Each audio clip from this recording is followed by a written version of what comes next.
을 통해서 부활 신앙이란 무엇인가 그런 제목으로 말씀을 나누고 함께 기도하는 시간을 가지려고 합니다. 부활 아마 모르는 사람이 없을 것입니다. 이런 부활로 살아가는 어떤 믿음의 삶을 일컬어 부활 신앙이다 이렇게 표현을 한다고 한다면, 자, 부활 신앙이란 어떤 의미를 줍니까? 어떤 분은 아마 이렇게 생각할 겁니다. 예수 잘 믿고 죽으면 부활해서 영원한 하나님의 나라를 산다. 또는 이렇게 표현을 할 수도 있습니다. 부활신앙이란 이 세상의 전부가 아니고 이 세상이 지난 다음에 다음 세상이 있는 것을 믿고 믿음으로 살아가는 그런 신앙. 또는 이렇게 표현하기도 하죠. 지금 죽어도 나는 천국을 갈 수 있다. 사나 죽으나 주님의 영광을 위해서 산다. 뭐 이런 고백도 하기도 합니다. 여러분들은 어떤 의미의 신앙, 부활 신앙을 가지고 있는지는 모르겠지만, 오늘 말씀을 통해서 우리에게 주어진 부활 신앙의 또 다른 면을 함께 살펴보면서 이미 가지고 있는 그런 신앙의 모습과 오늘 말씀이 우리에게 말씀하시는 그런 말씀의 의미와 한번 접목을 하면서 남은 생애를 어떻게 살아갈까 우리 기도하면서 은혜를 구하는 그런 시간을 가지려고 합니다. 고린도전서 15장은 제가 몇 번에 걸쳐서 말씀드린 기억이 있는데, 별명이 부활장이다 이런 별명을 가지고 있습니다. 부활에 대해서 이제 말씀을 나누는데,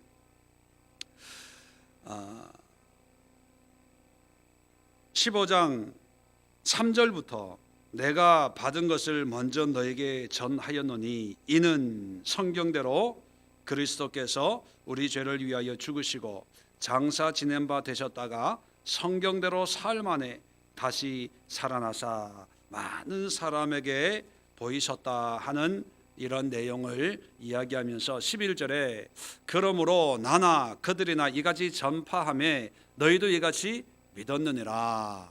뭡니까? 예수님의 죽으심과 부활을 목격했고 목격한 사람이 전했고 그 전한 말씀을 듣고 너희들이 이런 신앙생활을 하고 있다 하는 것입니다.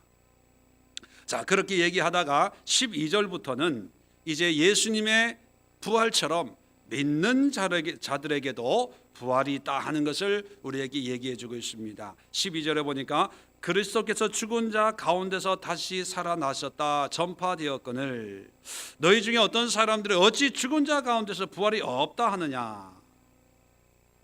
만일 죽은 자의 부활이 없으면 그리스도도 다시 살아나지 못하였으리라. 자, 그러면서 이제 20절에 이렇게 결론을 내립니다. 이제 그리스도께서 죽은 자 가운데서 다시 살아나사 잠자는 자들의 첫 열매가 되셨도다. 첫 열매가 됐다는 것은 이 유대 사회에서 하나의 어떤 관용구적인 것입니다. 첫 열매라고 하는 것은 하나라는 의미가 아니라 전부라는 거예요. 10의 1조가 10분의 1의 의미가 아니라 전부고, 첫 열매, 첫 것은 내 거다라고 하는 것은 그것만 첫 것만 하나님의 거라는 얘기가 아니라 전부가 다 내 거다, 그런 의미. 이 유대인들의 독특한 어떤 신앙적인 고백입니다. 하나님이 이렇게 말씀을 하셨죠. 그렇다면 예수님이 부활의 첫 열매라고 하는 것은 믿는 자들 모두가 부활을 경험한다 하는 그런 의미를 가지고 있습니다. 자, 그렇게 부활을 얘기하면서 오늘 28절에 보니까 본문이죠.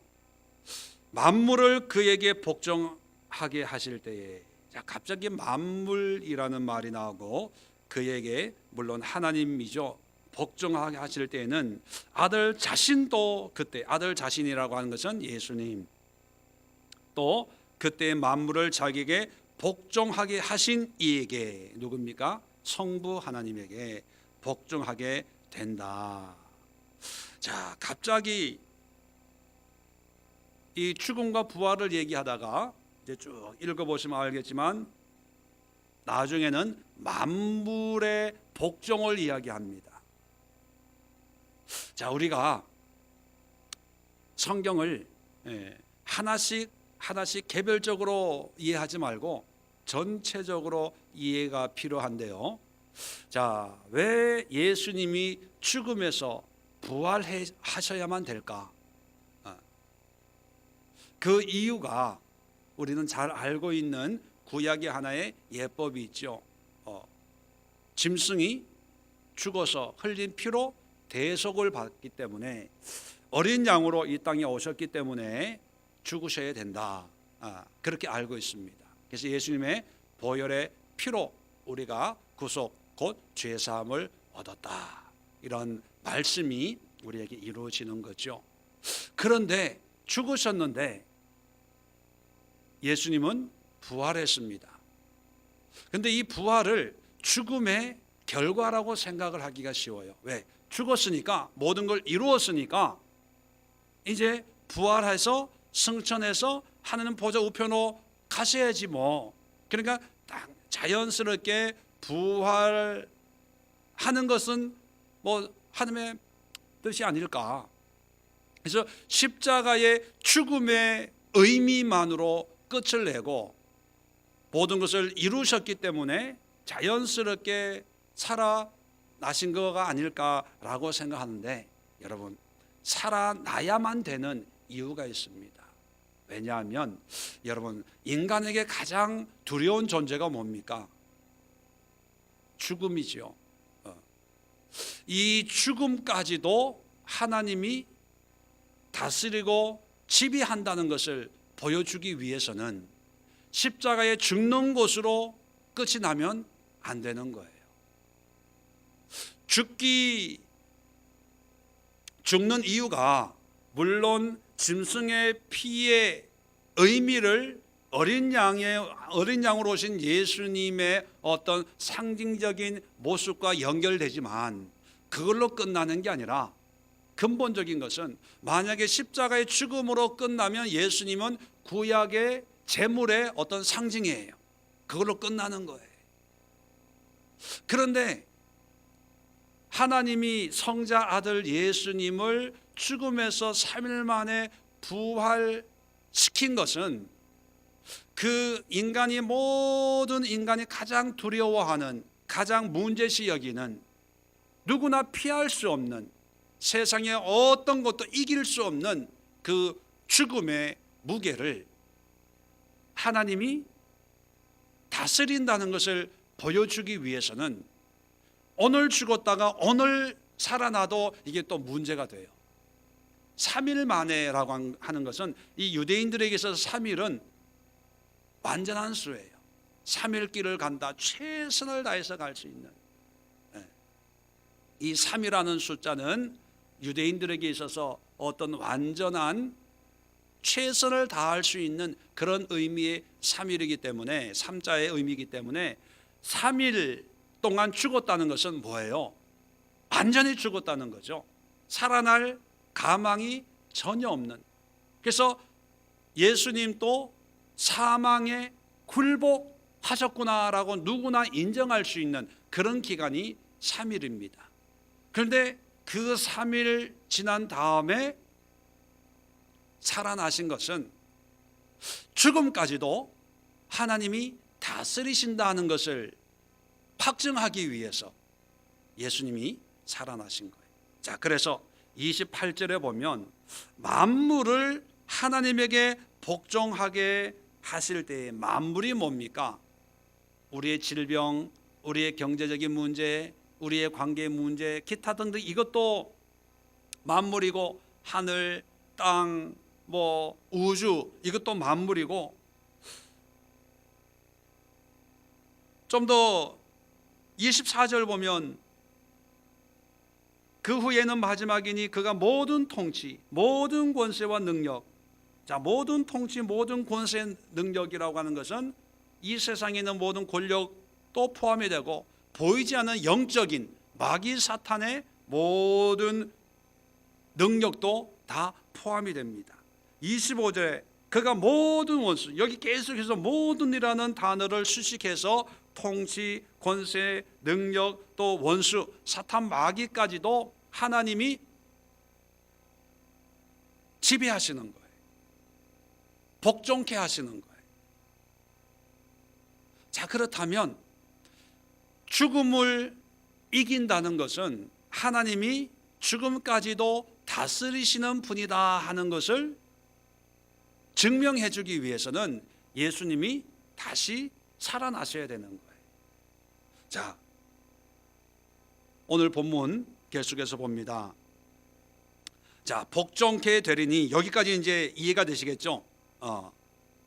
모든 것을 만물, 죽음까지 포함해서 모든 사탄 마귀 권세도 하나님께 복종하게 하기 위해서 그렇다.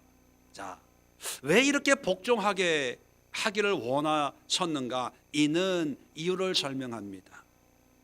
하나님이 만유의 주로서, 만유의 주라고 하는 것은 앞에 나와 있는 만물이라는 말과 똑같은 거예요. 모든 만물의 주인으로서 만유 안에 계시려 하심이라. 뭡니까? 하나님이 만물의 주인인데 그 주인 되신 하나님이 만물 안에 계시기 위해서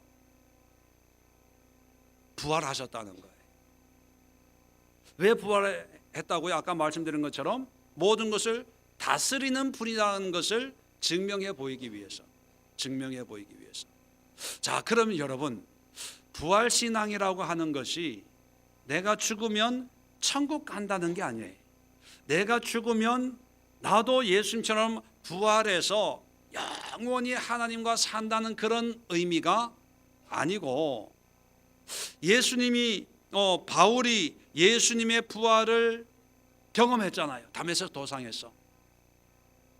그리고 이 부활을 가는 데마다 전파하는 삶을 사는 이유는 뭐냐면, 당신들도 예수님을 믿으면 마지막 날에 부활해서 영원한 생명을 얻습니다, 이거를 믿으라고 하는 것이 아니라는 거예요. 그것은 부활신앙의 작은 부분, 그게 메인은 아닙니다. 그건 부수적인 거예요. 믿기만 하면 자동적으로 따라오는 거지, 이것이 목적이 아니라는 거예요. 그러면 바울이 얘기하는 이 부활신앙의 핵심은 뭐냐면 28절 끝에 하나님이 만유의 주로서 만유 안에 계시려 하심이다.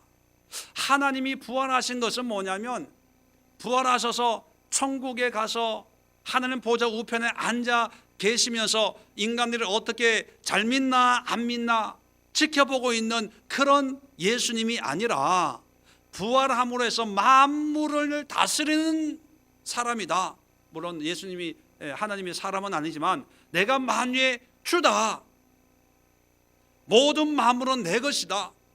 모든 만물 속에 내가 거하기를 원한다. 왜냐하면 만물의 주기 때문에. 그거를 보여주기 위해서 부활하셨기 때문에, 부활신앙이란 뭐냐? 이러한 만유의 주로서 만유 안에 계시는 하나님을 믿는 게 부활신앙인 거예요. 여러분, 정리가 되세요? 잘 정리하셔야 됩니다. 지금까지 우리는 막연한, 그저 무조건 덮어놓고 믿는 그런 부활신앙에 익숙해져 있습니다. 근데 진짜 부활신앙이란 뭐냐 하면, 죽으신 예수님이 살아나신 것을 통해서, 하나님이 모든 만물을 다스리시는 만유의 주인 되시는 분이시고, 그 만유의 주인이라는 것은 하나님이 만유 안에 만유를 다스리고 계시는 분이구나라고 하는 것을 깨닫고 믿고 고백하며 사는 신앙이 부활신앙입니다. 이런 삶을 살 때 죽어서 가는 천국은 그냥 저절로 따라오는 거예요. 그걸 기대했기 때문에 부활하는 것이 아니라, 이렇게 살아가기 때문에 마지막 때에 천사장과 나팔 소리 가운데 그냥 들림을 받는 거예요. 근데 지금까지 일반적으로 부활신앙은 뭐냐면 그저 부활을 믿는 것, 때가 되면 들림 받는 것, 그 목적이 믿음의 대상이 되었는데 바울은 우리에게 그렇게 하지 않습니다. 그것이 아니라 부활에 합당한 삶을 사는 거예요. 자, 그러면 오늘 28절 끝에 하나님이 만유의 주로서 만유 안에 계시려 하심이라, 이 말을 좀 더 우리가 이해하기 쉽게 우리 믿는 사람들이 어떻게 신앙생활 하는 것이 바로 이 부활신앙이 합당한, 다시 말하면 만유의 주로서 만유 안에 계시는 이런 하나님의 말씀을 이루는 삶이 될까? 세 가지로 우리가 요약을 할 수 있습니다. 첫 번째는 뭐냐면 우리는 모든 만유 안에서 하나님을 발견하는 삶을 살아야 돼요. 왜냐하면 말씀드린 것처럼 만유의 주가 누굽니까? 하나님이죠.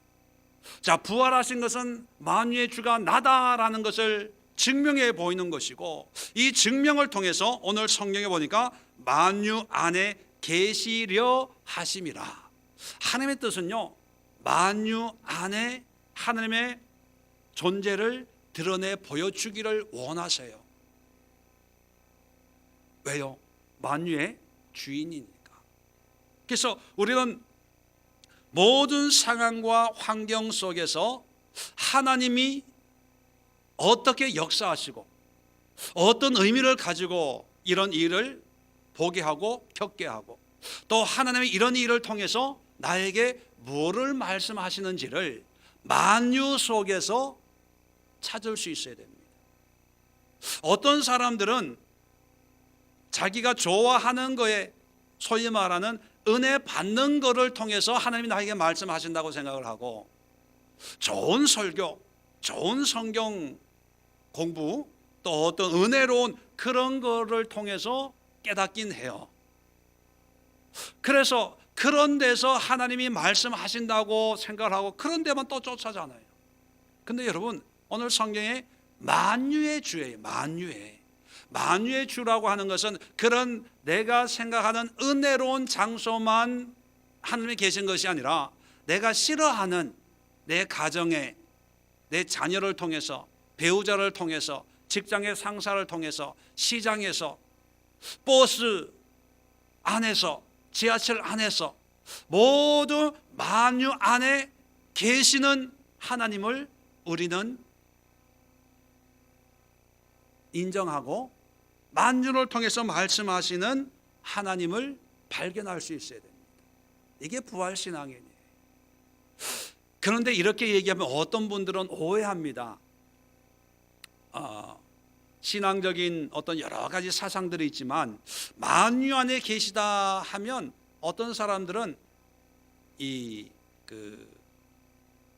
범신론이라고 있습니다. 범신론, 판띠이즘이라고 하는데, 판이라고 하는 것은 전부, 띠이즘, 신론. 이게 뭐냐면, 개념이 뭐냐면 모든 우주가 하나님이다, 신이다. 하나님이라는 얘기가 아니라 신이다. 이것이 좀 더 구체적으로 우리 실생활에 들어와서 공격하는 것이, 여러분 들어보셨어요? 뉴 에이지 무브먼트라고. 뉴 에이지, 그냥 아름다운 그 자체가 하나의 신이, 꽃을 보면서도 그게 하나의 어떤 신적인 가치가 있다고 생각하는 거예요. 그러니까 뭐 예수 믿으라, 뭐 불교 믿으라, 뭐 이렇게 귀찮게 그렇게 안 해도 이 모든 우주 가운데 신이 존재하기 때문에 그것을 그냥 느끼면 된다는 거예요. 이런 범신론의 뿌리가 어디서 시작하냐면 힌두교에서 시작하는 거예요. 힌두교. 그리고 이 힌두교의 어떤 명상, 뭐 이런 영향에 의해서 이 뉴 에이지 운동이 이제 요즘 현대에 많이 일어나죠. 뭐 석가, 불, 뭐 예수, 마호멧, 공자, 맹자, 이건 뭐 따지지 말라는 거예요. 그냥 자기가 믿고 싶은 대로. 왜? 이 우주에는 신이 충만하니까. 이게 느끼라는 거예요. 느끼라는 거예요. 그런데 여러분, 하나님이 모든 만유 안에 계신다고 하는 것은 그런 개념이 아니에요. 이 신도 좋고 저 신도 좋은 것이 아니라 우리 기독교에서 얘기하는 하나님의 만유에 거하신다는 의미는 뭐냐면 하나님이 모든 것을 다스리고 지배한다는 거예요. 그 자체가 신이 아니에요. 아름다운 꽃 한 송이가 하나님이 아니라 그 꽃까지도 하나님이 꽃 피우게 하셨다는 하나님의 주권을 얘기하는 거예요. 그렇다면 우리가 살아가면서 부활신앙이라고 하는 것은 만유를 죽음까지도 다스리고 지배하시는 하나님이 나의 작은 것까지도 머리털 하나 까매지고 하얘지는 것까지도 간섭하시는 하나님인 것을 고백하고 내 삶에 역사하는 하나님을 인정하는 거예요. 시인하는 거예요. 이게 부활신앙인 거예요. 아, 하나님이 오늘 이 일을 통해서 나에게 간섭하시는구나. 그렇다면 하나님은 나에게 뭐를 말씀하시려고 하는구나 하는 건가. 또 이 일을 통해서 내가 어떻게 하나님 앞에 바르게 살아가야 될 것인가. 하나님 앞에 잠잠히 기도하고 묵상하면서 말씀으로 분별하면서 사는 것이 부활신앙이지, 죽으면 천당 갑니다, 이게 부활신앙이 아니라는 거예요. 그 맹목적인 신앙, 맹목적인. 자, 두 번째는 뭐냐면, 자, 그래서 우리의 모든 상황에서 하나님이 주인이심을 인정하는 거예요. 25절에 보면 이런 말씀이 있습니다. 그가 모든 원수를 그 발 아래에 둘 때까지 반드시 왕 노릇 하시리니 맨 나중에 멸망받는 원수는 사망이니라. 아까도 말씀드렸지만 사망이라고 하는 것이 인간을 가장 두렵게 하는, 누구도 이길 수 없는 존재 아닙니까? 그런데 이 사망까지도 발 아래 두는 왕 노릇 하신다. 이 표현은 뭐냐면 모든 만유를 다스리시는 왕이시라는 거예요. 자, 그렇다면 우리가 우리의 상황 속에서 좋은 일, 안 좋은 일 많이 생기잖아요. 그럴 때 옛날에는 좋은 일 생기면 무조건 좋아했어요. 안 좋은 일 생기면 괜히 재수 없다고, 운이 없다고 그렇게 생각을 했어요. 그런데 하나님이 모든 만유에서 왕노릇 하시는 분이라는 것을 우리가 깨닫는다면, 그리고 만유 안에 계시기를 원하는데 어떤 모습으로 계신다고요? 왕으로 계시기를 원한다면 우리는 모든 상황 안에서 왕이신 하나님을 고백하는 거예요. 그러니까 좋은 일이든 안 좋은 일이든 모든 상황을 다스리는 분이 하나님이라는 것을 고백하는 거예요. 여러분, 오해하지 마세요. 안 좋은 일도 나에게 하나님이 주셨다는 개념이 아니라 안 좋은 일까지도 다스릴 수 있는 분이 하나님이라는 거예요. 그러니까 우리에게는 하나님의 존재는 좋은 일을 주시는 분, 나쁜 일을 주시는 분, 이런 개념으로 받아들이지 말고 좋은 일이든 안 좋은 일이든 그것이 하나님이 주셨던 마귀가 주셨던 간에 하나님은 모든 걸 컨트롤할 수 있는 분이에요. 그러니까 믿을 만한 분이라는 거예요. 그분 앞에 기도하고 그분을 믿고 신뢰하면 그분은 능치 못할 일이 없는 왕이에요. 그렇다면 여러분, 이런 믿음이 있다면 나에게 안 좋은 일이 생기든 좋은 일이 생기든 낙심하거나 그렇다고 또 좋은 일 때문에 기곤만장할 필요가 없는 거예요. 세상의 환경, 상황, 여건에 흔들리지 않고 모든 것을 다스리는 하나님이 하나님의 뜻 가운데 나에게 이런 일을 경험하게 하고 또 하나님의 뜻 가운데 이런 아픔을 경험하게 하고, 다 그러니까 우리는 모든 것을 지배하시고 통치하시는 하나님 앞에 왕으로서 인정하고 시인하고, 하나님이 우리에게 은혜를 베풀고 긍휼을 베풀 때 불행한 일도 해결받을 수 있고 또 좋은 일도 생길 수 있는 거지. 내가 어떻게 이렇게 하면 하나님이 더 기뻐하시고 이렇게 하면 하나님이 싫어하시고, 마치 내가 어떤 상황을 좌지우지할 수 있는 그런 존재라는 그런 생각이 하나님 앞에 어떤 면에서 교만이라는 거죠. 그래서 여러분, 부활신앙이란 어떤 의미냐면, 두 번째로 나의 모든 삶 속에 하나님이 왕이라는 것을 고백하고 그 왕 앞에 내 삶을 온전히 내어 드리는 거예요. 이것은 운명론, 숙명론을 얘기하는 게 아니에요. 운명론, 숙명론은 그 운명 앞에 어쩔 수 없이 따라가야 되고 순응해야 되고 복종해야 되는 거예요. 그런데 이 부활신앙이라고 하는 것은 내 운명 앞에, 환경 앞에 복종하는 게 아니라 그 환경을 지배하시는 하나님 앞에 순종하는 거죠. 자, 순종할 때 하나님은 우리의 운명도 바꿀 수 있는 거예요. 우리의 팔자도 바꿀 수 있는 거예요. 우리의 상황도 하루아침에 한순간에 바꿀 수 있는 하나님을 우리가 왕으로 섬기기 때문에, 운명론은요, 숙명론은 환경 앞에 그냥 할 수 있는 일은 없다 생각하고 흘러가는 대로, 되어지는 대로 그냥 살아가는 그런 모습이라면, 부활신앙은요, 어떤 상황 속에서도 담대해요. 당당합니다. 왜요? 내가 믿는 하나님은 모든 걸 할 수 있는 분이니까. 비록 내가 오늘 가난해도 내일 하나님의 은혜가 임하면 부자가 될 수 있기 때문에 가난이 그렇게 힘들고 불행한 거고 무거운 짐으로 여기지는 않는 거예요. 또 내가 부자여도 하나님이 나를 부자로 만들었기 때문에, 하나님이 내일 나를 가난하게 하실 수도 있는 분이기 때문에 그 부에 대해서 내 의를 드러내거나 자랑하거나 큰 소리 칠 필요가 없이 늘 겸손한 거죠.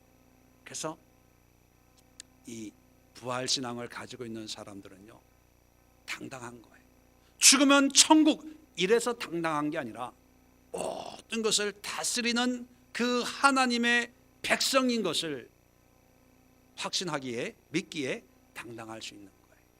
마지막으로 세 번째는, 그래서 부활신앙은요, 모든 상황 속에서 하나님을 찬양하는 거예요. 하나님을 감사하는 거예요. 하나님을 높이는 거예요. 그래서 부활신앙의 삶을 사는 사람들은 천국이 보여져서, 내가 죽으면 갈 천국이 대골 같은 대저택 같은 그런 상급이 보여져서 룰루랄라 찬양하고 즐겁고 행복하게 사는 것이 아니라, 나의 왕은 하나님이시기 때문에 지금 이 순간에 찬양하는 거예요. 지금 이 글을 쓰고 있는 바울도 환경적으로는요, 힘들고 어렵고, 지금 고린도 전서를 쓰고 있는 이유는 고린도 교회에 여러 가지 문제가 있어서 이 편지를 쓰고 있는 거거든요. 그 문제 가운데 개인적으로 바울을 공격하는 그런 마음 아프게 하는 그런 비난도 있습니다. 그리고 일반적으로 바울의 어떤 여정을 보면 그렇게 순탄한 여정이 아니잖아요. 그런데도 오히려 위로, 우리 같으면 누군가 나를 좀 위로 좀 해줬으면 좋겠어. 너무 힘들어, 너무 괴로워, 요즘 사는 게 아니야.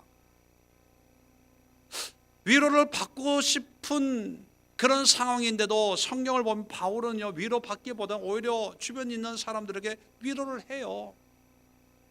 아니, 자기 코가 석자인데 잘 먹고 잘 사는 사람들에게 오히려 위로를 하고 권면을 하고, 열심히 살자, 한번 해보자, 이렇게 얘기해요. 그 삶의 원동력은 어디에서 나오는 걸까요? 죽으면 천당 가기 때문에, 상급을 많이 쌓는 일이기 때문에. 전도 많이 하면 한삼이 돌아오면 천국에서는 잔치가 벌어지기 때문에요? 아니에요.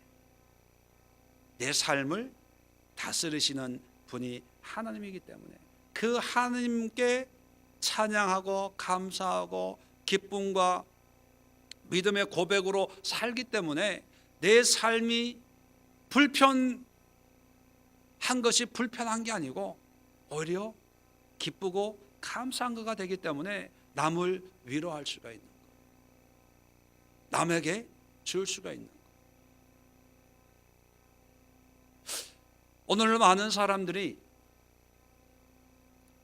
교회도 그렇고 교회를 다니는 성도들도 그렇고 이 환경적인 이 영향의 지배를 많이 받습니다. 물질적인 것, 어떤 살아가는 삶의 이 세상의 지배를 많이 받고 사업하는 사람, 뭐 직장생활 다 마찬가지죠.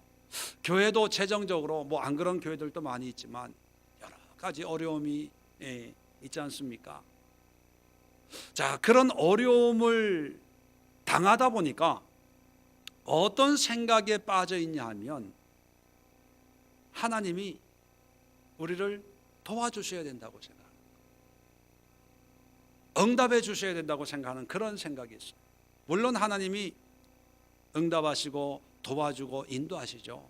그런데 하나님이 바라는 마음은 뭐냐면 우리 믿는 자들이 가난해도 어려워도 이런 환경 가운데도 함께 우리의 왕으로 역사하시는 하나님 앞에 그 하나님을 인정하고 감사하고 찬양하고 그리고 담대하고 힘있고 당당하게 그렇게 좀 살아줬으면 좋지 않을까, 아마 그런 생각을 저는 가지겠다고 생각합니다. 왜냐하면 하나님 입장에서는요, 하나님은 마음만 먹으면 다 하실 수 있는 분이거든요. 그래서 내가 해 주기 때문에 찬양하고 감사하지 말고 모든 걸 해줄 수 있는 하나님을 그냥 믿고 상황이 되든 안 되든 그냥 하나님을 찬양하고 감사하고 예배하고 하나님을 높이는 그런 삶을 보기를 원하지 않을까. 우리는 꼭 뭔가 해결돼야 감사하거든.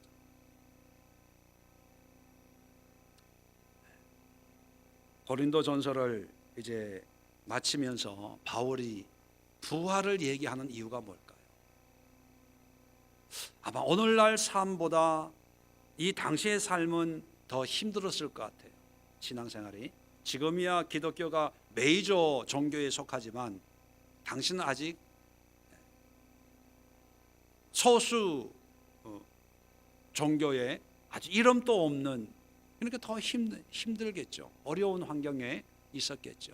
자, 그런 교회 성도들에게 부활을 이야기하면서 너희가 비록 힘들게 예수를 믿지만 죽으면 천당 간다, 그걸로 끝나는 것이 아니고 이런 예수님의 부활을 믿고 마찬가지로 우리 믿는 자들에게도 이런 부활이 하나님이 우리에게 주어진다면 죽을 때를 기다려라, 그것이 아니라 지금 우리의 삶을 어떻게 살아가야 될 것인가에 대한 부활신앙을 얘기하고 있습니다. 하나님은 이 부활을 통해서 모든 만물을 복종케 하는 하나님이고, 그리고 이 복종케 함으로 해서 모든 만물 안에 계시기를 원한다라고 하는 것이 오늘 28절의 핵심입니다. 그렇다면 오늘 살아가는 저희들도 이런 하나님의 마음을 깨달아서 하나님이 원하시는 그런 부활 신앙으로 무장을 해야 되는데 세 가지입니다. 모든 만물 안에서 하나님을 발견하는 삶. 그리고 두 번째는 모든 상황에서 하나님이 주인이심을 고백하고 인정하는 그런 믿음의 고백. 세 번째는 그래서 항상 모든 상황 속에서 하나님께 감사하고 찬양하는, 그리고 예배하는 그런 신앙의 모습이 바로 부활신앙이고, 이런 부활 신앙으로 살아갈 때 부활은 자연스럽게 당연하게 결과적으로 하나님의 은혜 가운데 우리에게 임하는 것이다. 그렇게 여러분 정리를 하시고 오늘 이 시간 말씀을 가지고 이 부활 신앙의 재무장을 위해서 함께 기도하는 시간을 갖도록 하겠습니다.